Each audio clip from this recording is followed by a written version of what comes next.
हमारे साथ में हैं अर्जक अधिकार दल के संस्थापक अध्यक्ष श्री इंजीनियर उत्तम अ, राम गोपाल उत्तम जी। तो आप शोषित उपेक्षित तबके के लिए लंबे समय से काम कर रहे हैं। आपसे जानते समझते हैं कि जो शोषित समाज है और उत्पीड़ित समाज है उसको अधिकार कैसे मिले, उसको शिक्षा रोजगार कैसे मिले। तो आपका स्वागत है जनता खबर में।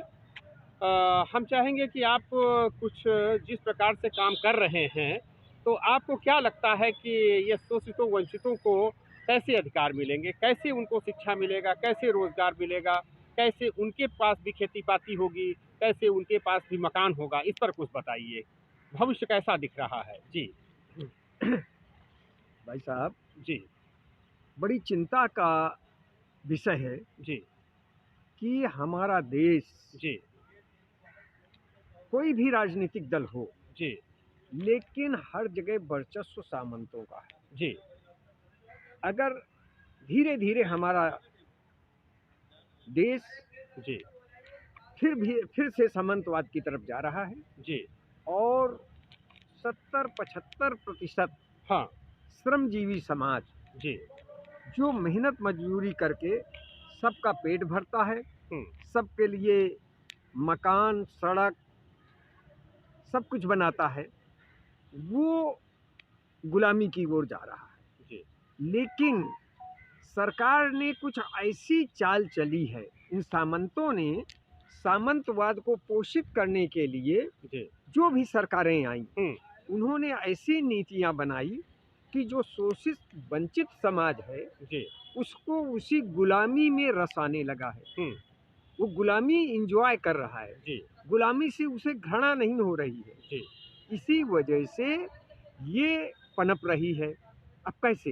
हम्म, उन्होंने स्लोली देश को नशाखोरी के का मतलब ऐसा चस्का लगाया हम्म, कि आज देश में जितना शोषित वंचित समाज है, जितना श्रमजीवी समाज है, करीब 80-90% लोग जो हैं शराब के लती हो गए हैं। जी अब उनको तो उसी में रस आ रहा है हम्म, कि उनको मोदी जी फ्री का अनाज दे रहे हैं, खाओ, उसी को आधा बेचकर और जो है अपना शराब पियो, पड़े रहो।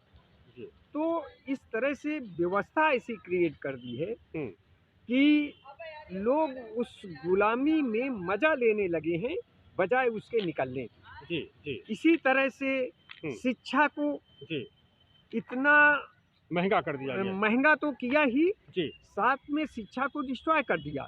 जी जितने सरकारी स्कूल हैं, इतना पैसा एजुकेशन में लग रहा है, जी लेकिन उसका ऑब्जेक्टिव, हमारे नेताओं का, हमारी सरकार का ऑब्जेक्टिव ये है जी कि शिक्षा के नाम पर सब कुछ दे दो, जी जूते दे दो, बस्ते दे दो, मिड डे मील दे दो, लेकिन शिक्षा ना दो, हम्म हम्म, जी शिक्षित ना होने पाए। हाँ हाँ तो जी पहले तो जो गरीब तबका है, जो पब्लिक स्कूल में नहीं जा पाता, जी वो वहीं छट जाता है। हम्म उसमें एक आध जो प्रतिभावान लोग हैं, हम्म, पढ़ लिख कर अच्छे नंबर भी लाते हैं, अच्छा वो दिखाते हैं, लेकिन बाद में उसकी शिक्षा इतनी महंगी कर दिया है जी कि वो आगे नहीं बढ़ पाते हैं। जी तो इस तरह से हर तरह से सामंतवादियों ने इसको, शोषित वंचित समाज को ऐसा घेर लिया है कि वो पीढ़ी दर पीढ़ी गुलाम बना रहे। जी जैसे पहले था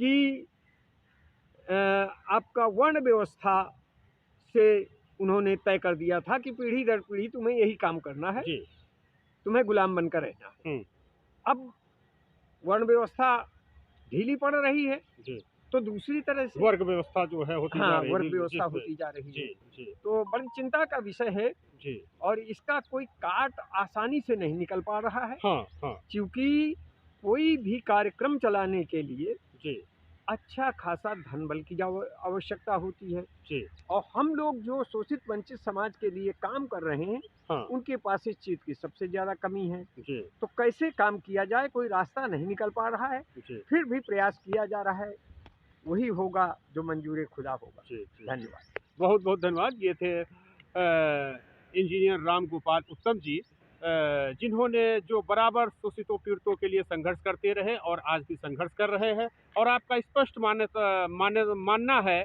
कि जिस प्रकार से एक समय वर्ण व्यवस्था थी, कि वर्ण व्यवस्था में कुछ लोग जो है बिल्कुल पीढ़ी दर पीढ़ी साधन संपन्न होते थे, अमीर होते थे, धनाढ्य होते थे और हर चीज़, हर सुख सुविधाओं का उपभोग करते थे।